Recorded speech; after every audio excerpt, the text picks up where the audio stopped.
All right, what's going on, everybody? We are back for another episode of the House Podcast. I am your host, Josh Handler, one of the founders of the Handler Zimmerman team over at Exit Realty Premier in Massapequa. And what do I got to say about this market? It's absolutely bonkers. That's saying, if you have a house you're looking to sell, give me a call, 516-732-6398. We'd be more than happy to help answer any questions you may have, any concerns about the market. Maybe you're looking to buy a house right now, take advantage of those low interest rates. Give me a call. Let's talk. That being said, this agent that we're having come on today, this guy has a repertoire this long of the things that he's accomplished. I follow him on social media.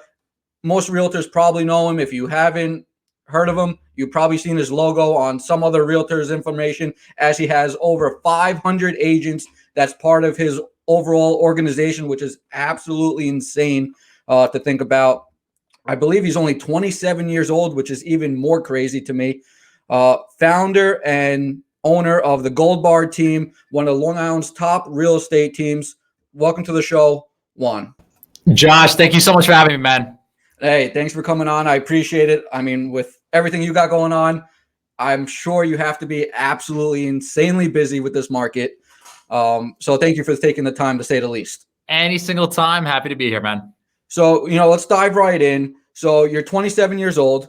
You started the Gold Bar team. Obviously, you've been in the real estate business for how long? I don't even know, actually. So I got my license in May of 2016. So we could put it at 4.5 years. I'm coming up on my 5-year anniversary.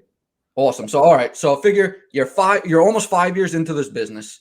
You've grown from obviously just yourself to the point where you have 12 like main agents that are like your go-to team? Exactly. We have 8 sales agents on the Gold Bar team, and then 565 as of this morning in the overall organization.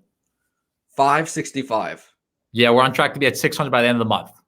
See, to me, that's just fucking absolutely insane. Like, that'll bring me to my first question then. Yes. So you've been in business for coming up on 5 years. How the hell did you get from Juan by himself to the point where you now have an entire force of almost 600 agents? Like, why is everybody coming to you, and what are you doing to get from 0 to 100 to 100 to 200 and so on? So it's all about shortcuts to me, because I'm a big believer in what Tony Robbins said, that you don't have to go out there and reinvent the wheel. Find the person that already went ahead and crushed it doing what you wanted to do, and go ask them to see if you could learn from them. So I hired a mentor about, I would say, 12 months into the business that was exactly where I wanted to be 10 years from now.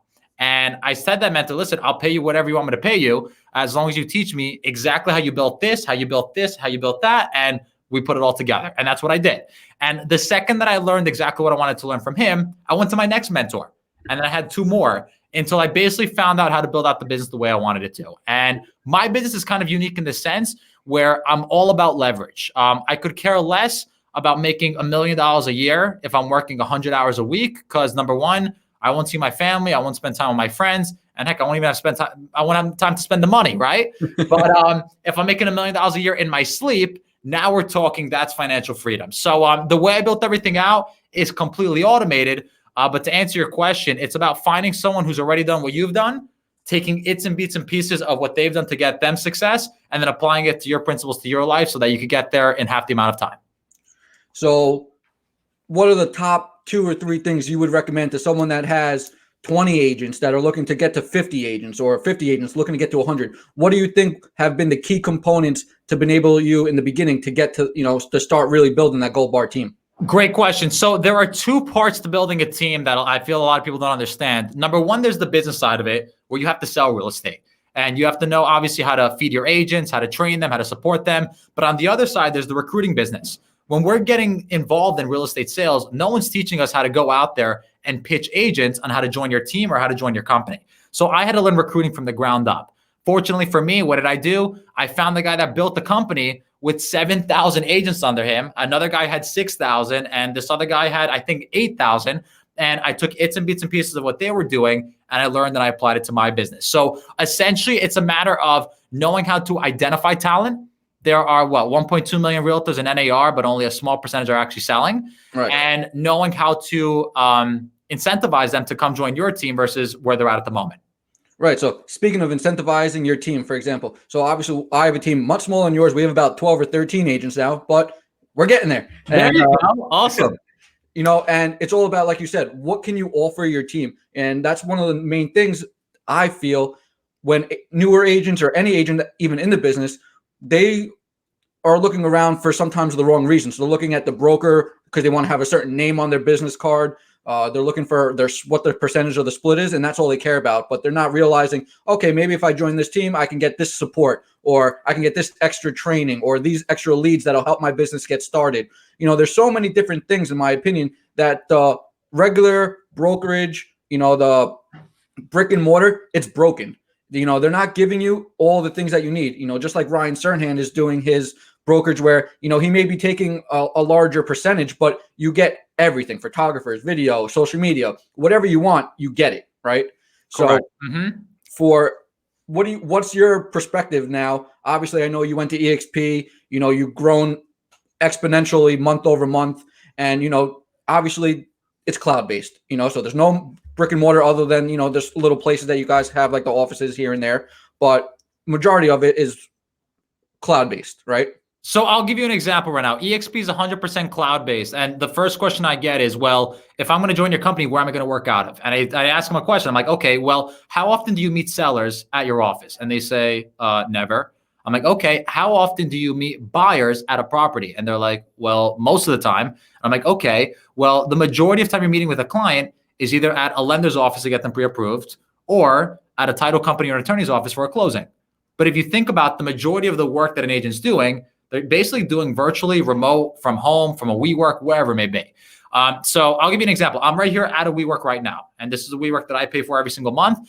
And this is my second time this week that I'm here out of the whole entire 7-day work week. And out of the time that I'm here, I'm probably here for maybe an hour or two at most. There was a guy that came down from Boston, Massachusetts. I had to do a private meeting with him. So we booked the room. Boom, that's done. What am I doing as soon as this podcast is over? I'm going right back to my home office. Why? Because I operate more efficiently from home.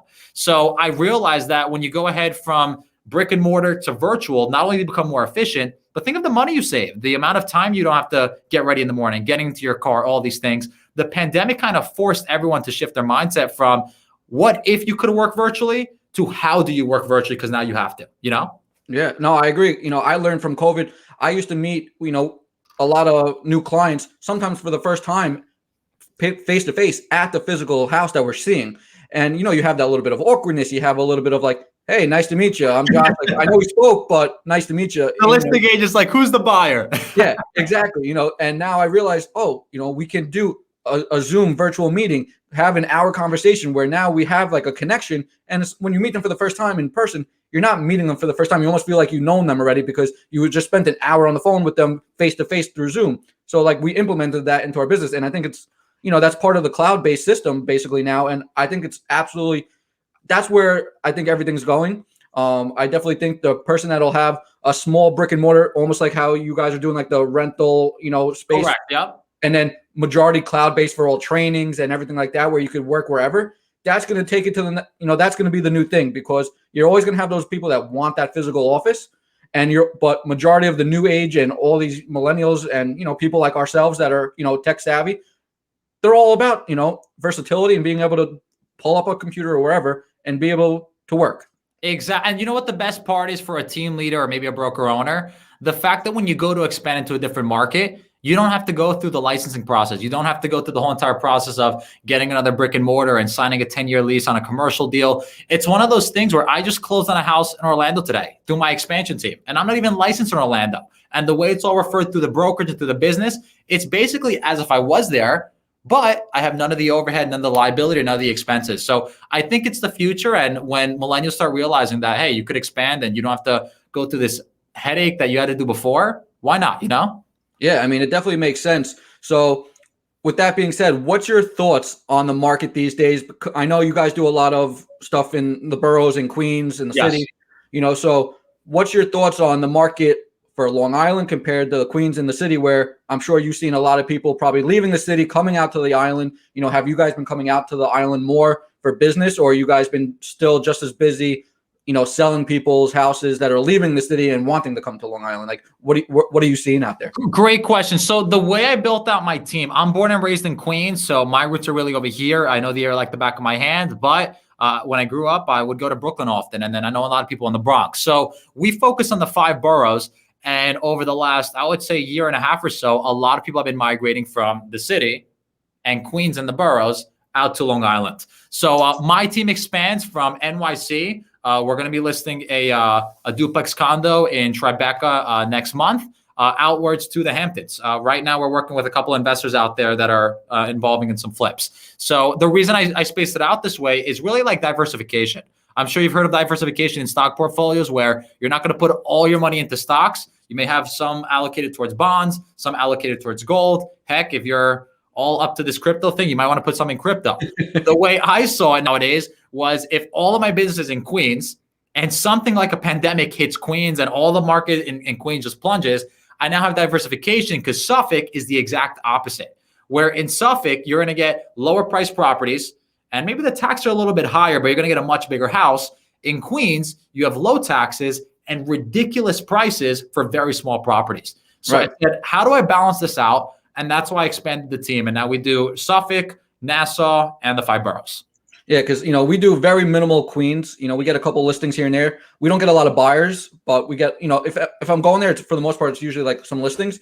But every single person that I was listing, we're like, oh, I want you to help me find something in Nassau County or Suffolk County because we finally realized I want a bigger house, I want a backyard, I want all these things that I'm paying $700,000-$800,000 for here. I can go spend $500,000-$600,000 and have half the mortgage payment will still be thousands of dollars less because everything's just cheaper and they'll actually get property. And we just been nonstop out here on the island. So I was always curious where someone that's actually in the boroughs, as your main point, how it's going out there really. As I tell them, listen, you've built a lot of equity over the years. If you're looking to work from home nowadays or you want a bigger space, sell your house, go to Mount Sinai, $600K will get you a 5-bedroom, 2,500 square foot home. Like it's a no-brainer. So we're doing a lot of listings over here. However, when it comes to renters and people that want to go ahead and occupy these multifamilies, the multifamily game in Brooklyn and Queens is still really hot. So we kind of vary on both of those. Yeah. So, for the agent aspect, what's causing Gold Bar's name to really rise so quickly? I know you guys, I see you're getting into luxury market. You're getting into, I see you guys do like the exotic car stuff. I mean, I see, Gold Bar name is literally just popping up everywhere, left and right in some nature. When you guys are doing your recruiting and stuff like that, is every single person coming to you and being like, Juan, like, I love everything you're doing. Like, tell me more about it. Or is it from, a third level down and these people saying, hey, I want to, tell me more about Gold Bar. And then it's kind of just coming back to you. Like, how's it going? Great question. So essentially, the whole entire meaning behind Gold Bar is when I got into this industry, I didn't want to build something around me. I noticed when you build something around yourself, it's very hard to remove yourself.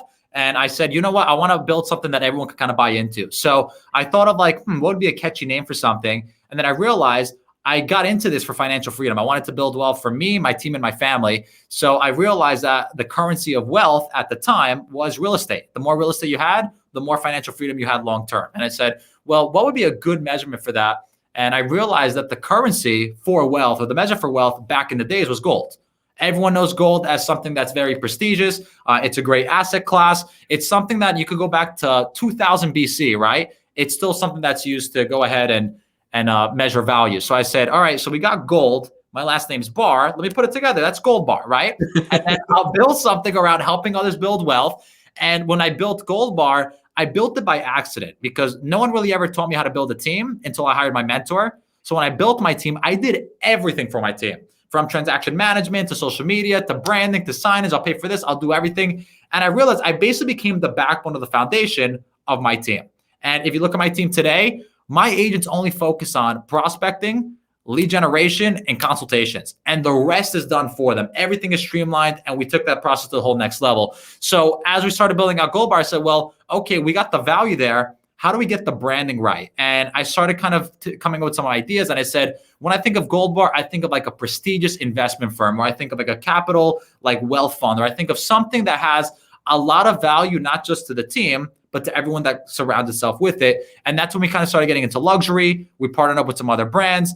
And essentially, we just started promoting it. And what ends up happening is if you get the actual brand out to enough people in several different markets, you start getting SEO, you start getting exposure here, you start getting exposure there. And it got up to the point where a lot of people were saying, you know what, this is catching on. So it's been a lot of branding. It's been a lot of promoting on social media. I think social media is the greatest thing that ever happened to real estate. Yeah. But that's all it is. It's a matter of getting a good firm value in place, having a nice solid brand that you're constantly promoting, and just being patient, waiting for it to blow up.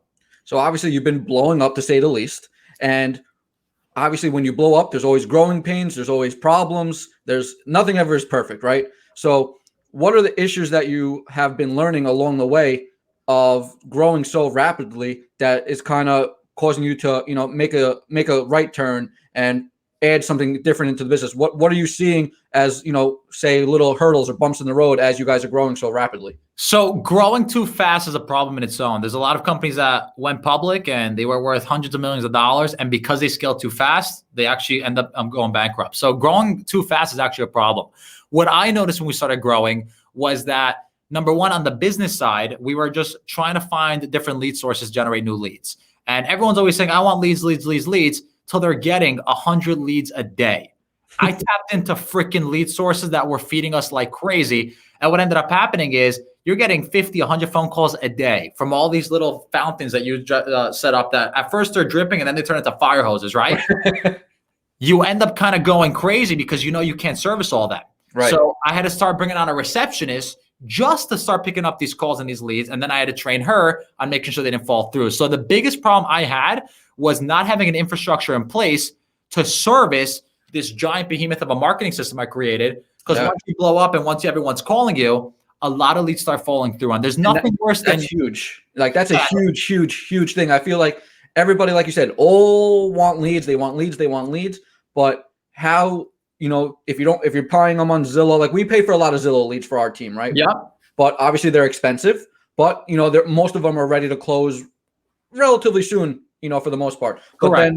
then, there's the whole Facebook the Facebook leads, and you could generate all these leads for pennies on the dollar.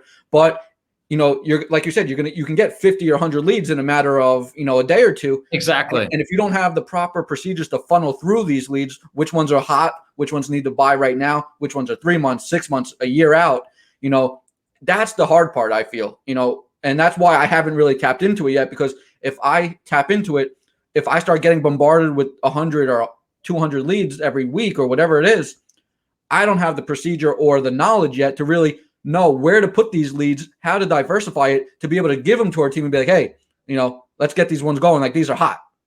And you know what's crazy? Now that you're bringing that up, I always try to tell my team, listen, there's a difference between a lead and a prospect. A prospect is ready to buy or sell in the next 90 days.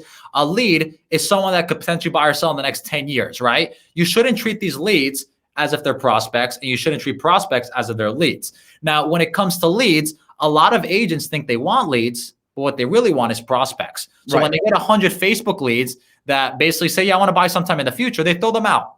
And you know what they do? Those leads at some point in the next 6 to 12 months end up going on Zillow. And now Zillow starts charging you for the same that you got for a penny. Right. So what I started doing was, once again, leverage. I started implementing systems with virtual assistants so that they could follow up with the leads. They could email them, they could text them, they could call them. And then when that lead was ready to buy or sell, boom, they connect them with one of my agents. We lock them down. And now the prospects are converted. Now, are you, with the virtual assistants, I do want to touch base on that for a minute. People, the virtual assistant, I feel, is a little bit newer to the game. I feel like a lot of people are realizing that they could get these virtual assistants for much cheaper than you would, a regular employee, and you don't have to worry about, payroll and, health insurance and all these type of things that come with, an employee. But obviously the difference comes into you're literally have to make sure you're training these agents. They're answering the phone basically instead of you. You're the realtor, the market, they probably don't, and you got to train them kind of how you want things ran, to the point where they're not asking you, hey, what do you think about this lead? What do you think about this lead? Is it a prospect? Is it a lead? Where do I put this? Do I put it into the CRM? Do I not? How did you go about literally training like your virtual assistants to the point where it's almost like self-automated? Great question. So essentially, when I found out about a VA, I didn't even know what a VA was. This was probably about a year and a half ago. My marketing manager, Anna, came to me and she said, hey, Juan, I see you're so busy. You guys are doing all these marketing things. You're doing all these lead generations. Your clients are falling through because you're not following up with them. Why don't you get a virtual assistant? I'm like, a VA, what's that? They're like, well, in my old job, I actually sourced and screened 120 VAs to come work for our company so that they could help us out with day-to-day tasks. And I was like, you could do that? And she's like, yeah. And I was like, well, how much do you pay them? And she was like, oh, they average anywhere between $5 to $9 an hour. And I was like, $5 an hour? Sign me up. So I went out there, I got a VA, I put in an application, did everything. And for the first 3 months, I didn't make a single dollar off them. I had to train them. Their English was no good. It was an entire learning process. I ended up firing like the first 3. After 5, 6, 7 tries of this, I finally mastered the whole entire background check, sourcing them for past skills, real estate experience, and then the boot camp we developed to essentially put them through the whole training so that they're on par with us. And then once we started creating a system, me and Anna basically said to ourselves, we said, all right, let's start building this thing out. And essentially what we would do is we would go through this airtight screening process. They would come out of there like they're ready for a military boot camp day 1. And then we put them through another 10 to 14 days of training where they would essentially learn our business inside out. And what we realized when it comes to VAs is you can't treat them like you would an in-person assistant that can handle more on their plate. You can only give them 1 to 3 tasks and have them do the same thing every single day so they become really good at those tasks. So I currently have 7 VAs on my team. One of them does social media marketing. The other one just does community management for my Facebook pages, my reviews, things like that. I have another 2 just for cold calling and following up. And then I have another 3 for transaction management, contract to close, the whole 9 yards. And that's super, super smart. You know, absolutely. I looked into it because I actually reached out to you asking you about VA like a month or 2 ago. So I spoke with Anna and we were going over things, and it really just opened your eyes. You're like, holy shit, like there's so much going on right here. I was like, I had to take a step back. I was like, you know, and you saying it like that, it makes so much more sense. Yes, it costs more money, and sometimes you got to take a step back to be able to move forward, and have the systems in place. But to be able to systemize everything, okay, your social media, just run my social media. You're for all my leads, run my leads, and that makes so much sense where, you're, like you said, you can't throw all these things on one plate and expect the best results. But if you train them to be amazing at 1 or 2 items, then focus on those 1 or 2 items, and that's your job.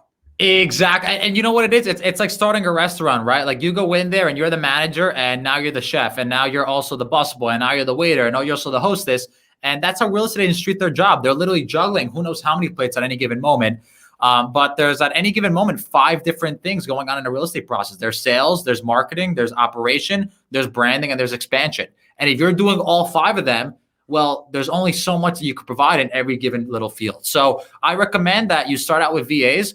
When you have 1 or 2 and then you kind of have a nice little foundation set, then you maybe go out and hire the personal assistant. That's going to cost a little bit more money. But VAs are a great tool, especially for those agents who don't have the money to go out there and shell out for a 40-hour-a-week personal assistant. You have to think about it. There's workers' comp insurance involved. There's liability insurance involved. There's payroll taxes you have to do. So I think it's the perfect medium for agents that are just starting out and want to scale their business. Yeah, no, I agree. And after speaking to them, you could tell the value that they could really bring to you. And correct. That being said, what is your take on a TC? Because I know a lot of people, they're like, they started having a transaction coordinator and they didn't use it. They're like, I like to touch base physically with my client. And, maybe it's because they're not doing 100 deals, 150, 200 deals. Like, I don't know at what point you 100% would benefit from it or not. We do 50, last year we did 50 transactions, which is fantastic, but it's nowhere near like some of the big gigantic players, right? So what's your take on the TC? I know you guys use them or offer them at least to your team members. Do people, what's your take on them? So I'll go ahead and say this. I think at the point that an agent is doing at least 2 transactions per month, they need to get a TC immediately. And the reason is not whether they need it or not, or they can handle it. I'm sure you could still handle the workload up to 3, 4, or 5 deals a month. But the reason you get it is because it's not the best use of your time. If you're going out there and collecting COVID disclosure forms, or you're getting agency disclosure forms signed, or you're getting things initialed electronically, or you're following up with a mortgage lender or an attorney or a title company, that's time that you're taking away from prospecting, from following up with clients, from generating new business, from working on the business. So the way I see it is transaction coordinating. It's, we'll call it this way. It's a less it'll generate less ROI for you than if you were to just take those 10, 15, 20 hours a week and invest them elsewhere. So I'll put it this way. I'm someone that believes that the only thing that an agent should be doing every day is following up and generating new clients, going on consultations, and doing negotiations. If they're doing anything else, it's usually not an income producing activity that's directly related to them getting paid. Right. And if it's not income, everybody says if it's not producing you income, then you should be outsourcing it so you can focus on bringing in the income. Correct. Yep. So that's my thoughts on that. These that you guys use, are they the same thing as like almost like a virtual assistant, style where like they're all virtual and they're calling people, or are they literally everything through email and it's like a VA? No, they're all virtual, but they're real human beings. They pick up the phone. They have their own computer set up, and they use our line. They use our Gold Bar team line. So you could have them customized so that if you want them to call through your team line or through like a ring style, something. Yeah, and it all comes off like the actual client 90% of the time doesn't even know that they're based out of the country. Right. So, they just know that they're part of your team. They're just touching base. Hey, part of your this week, just wanted to touch base, let you know everything's moving forward. That's it. Yeah. And the best part is, like I said, it's one of those things where they're not doing that much. You're probably training them on 4 or 5 tasks. A lot of it's follow-up. A lot of it is getting stuff signed. But you start realizing that the average transaction, there's probably 2 hours worth of paperwork on every single deal. And if you go ahead and outsource that and you get your 2 hours back, you got to realize how much are you worth? Are you worth $100, $200, $500 an hour? The TC position is what, $5 an hour? So it's a simple fix. If you put it like, when you put it like that, if you're worth $250, $500 an hour, and it's going to take you 2 hours of the transaction, you save $1,000, it's going to cost you maybe there you go. It's a way better investment than any GameStop or AMC could go get you. Says the people that are shooting to the moon. Now, speaking of, everything's on the up and up, rising. The market obviously is absolutely insane. Where do you see the market going in the next year and a half, 2 years? What's your thoughts on what the market's going to be like for 2021? Do you see it dipping back down? Because obviously everybody that's been in real estate or knows the market, everything has its, ups and downs. Do you see it coming down anytime soon, or you think it's going to stay where it's at for quite some time? So I'm huge on macroeconomics and just studying like large scale transitions and trends when it comes to like upswings and recessions and depressions and things like that. So I'll put it this way. The last crash we had was in 2008. It's now going to be about we're approaching 13 years on this. And the market's gone up ever since 2011, 2012. And it hasn't really come back down, down for a while. So I don't know if you watch Game of Thrones, but there's that saying, the winter's coming. It's coming at some point. Now, if I had a magic ball here that could tell us right now, I think me and you would be billionaires. Could we go short the market or go do something? But the question is not a matter of if, it's a matter of when. So could it be a year from now? Maybe. Could it be 5 years from now? Possibly. All I can guarantee is at some point, it's either going to stabilize or it's going to go down. And at that point, if you're an agent, I wouldn't worry, because when it goes down, a lot of the deals that were easier, that you were getting referrals and things like that, those are going to disappear. And then the agents that were doing 1 and 2 deals a year, they'll leave the business. But what's going to happen is all of that business is going to rise up to the top 10%. So as long as you continue focusing on your craft, your skills, your personal development, and you're striving to be the top 10% in your market, I think people can do even better as agents when the market's in a recession or heading in a downwards trend than when it's going up and you have everyone and their mother getting their license, Well, that's what, is absolutely crazy. Everybody that either unfortunately lost their job with COVID or something of that nature, which is still terrible, but every single person just decided, the quickest fix, I'm just going to get my real estate license. And Long Island went from like 30,000 agents that were licensed to like 45,000. No kidding. Is that true? It's like, yeah, absolutely crazy. So so every single person's like, the easiest way to fix this, just get your real estate license. Everybody else makes money doing it. But so the original 30,000 people that had their license on Long Island, half of them have never done a single transaction.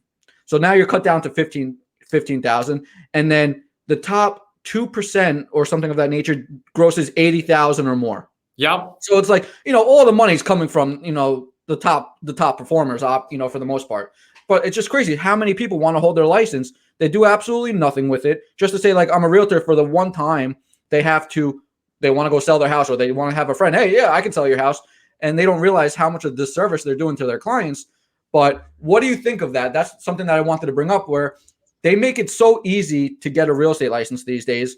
Do you think it should be more, where it should be monitored to the point where you have to do more to get your license, and the people that are inactive and they're not doing a certain amount of transactions a year or something of that nature, should they be able to hold their license? Great question. I think they should take it from a 75-hour course to make it a mandatory 6 months minimum.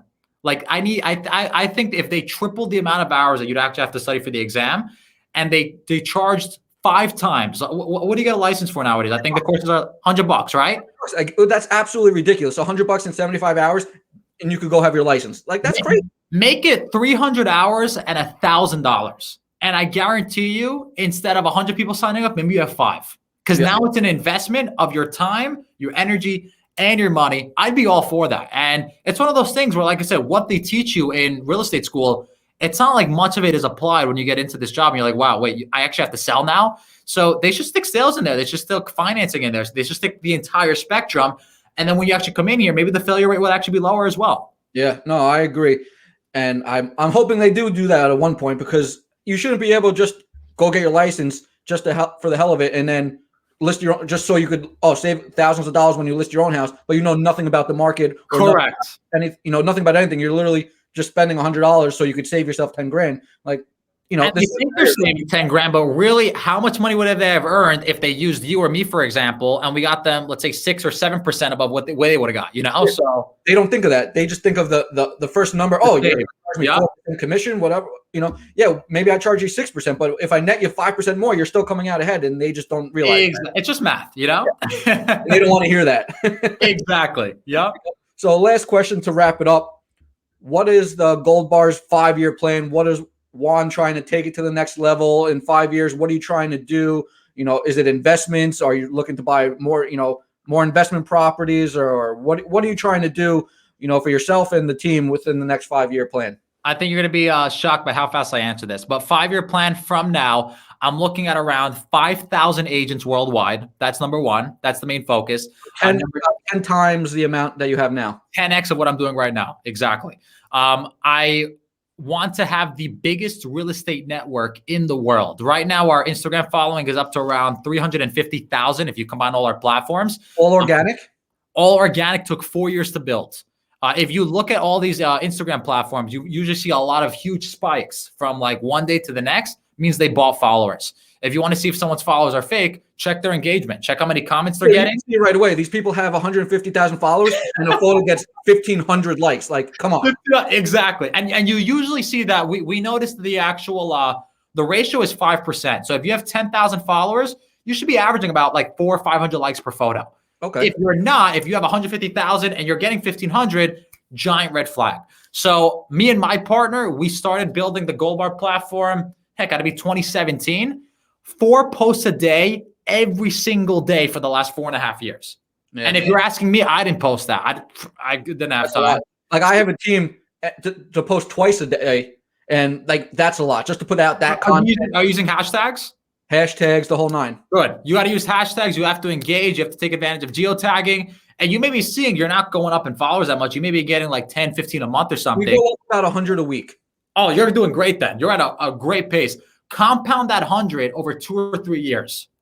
And then you're like, wow, this thing grew quickly. So we're taking all those methods and now we're combining it with influencer giveaways and collaboration and things like that. And the goal is to grow that to, we want to have a presence of where we're getting 1 million views a day. Right now we're averaging 1 million a week. But if we could get it to 1 million a day over organic views, that doesn't cost us $1. Right. Now we have a media company in our hands, you know? 1 million. I mean, 1 million views a week is incredible. It's crazy. Yeah. And sometimes I look at these posts, we're getting like 250K a day. I'm just like, where are all these people coming from? A lot of the people are overseas. We have people in South America, people in Europe. And that's why we expanded to be a part of a global brokerage. Because my whole thing is like, listen, New York is great and all, but I want to be worldwide. There's 5 million real estate professionals worldwide. Just think about that. That's 5 times the amount of the US, which is just another whole platform. And then with the Gold Bar team, we want to get to $250 million a year in sales. We found that was our number. We don't want to do $1 billion. We don't want to do anything like monstrous. I'm not trying to compete with Ryan Serhant. When you do that, is that your 12 main agents, or exactly. Gold Bar as a whole? No, that's just Gold Bar. I want my 10 agents, and we want to actually get it down to 8. I want to make sure that those 8 agents are pumping out $40 million each. I did the math of the top agent in my market, and they're doing 20 to 30 million. I said, I want to do what the top agent on my market is doing for every single agent on my team. And that's our 5-year plan. So we're on the way there, man. That's awesome. I mean, listen, kudos to you. I think it's absolutely incredible. You know, you're so knowledgeable. You know, this is the first time we ever spoke, you know, face to face. And I mean, you're just full of knowledge. I could, you know, you speak very, very well. You could see, you know, exactly what you're doing, and like, you're very into it and love it. And, you know, thanks for taking the time to come on. Like, I learned plenty myself. So I'm hoping somebody else will learn at the same time listening to this. But, you know, you're really doing amazing things. So, you know, really, thanks for coming on. I really appreciate it. Thank you so much, man. And listen, I appreciate you for having me. I see that you just started this podcast recently, and something I could go ahead and congratulate you on is that you're being consistent with it. These podcasts don't happen overnight, and I see you pumping them out like week after week. So I love that about you, man. But if anyone wants to ask me any questions about VAs or virtual real estate stuff like that, just reach out to me on Instagram at Latino Agent, just how it's spelled and how it sounds. And I'd be happy to connect with you. Yeah, if they have anything real estate related, if they're looking to sell in Queens or Brooklyn, you know, your hometown that you know better than me, and you'll be able to service them way better than I will, you know, straightforward. You know, what's the best way to get a hold of you? You know, regardless if it's an agent that wants to learn more about VAs or anything of that nature, or they're looking to, you know, somebody that's looking to sell in your area, how do they get you? Just shoot me an Instagram DM, Latino Agent, or you can reach out to us via our website, goldbarteam.com. Awesome, guys. You heard it there first. So anybody that's looking to sell in Queens, 5 boroughs, anything like that, reach out to Juan at EXP. And if you're looking to sell, Nassau County, Suffolk County, I'm your guy. Give me a call, 516-732-6398. Again, we'd be more than happy, either one of us, to answer any real estate related questions you have, concerns about the process, anything related, give us a call. And that's a wrap. Thanks again. Thanks, guys.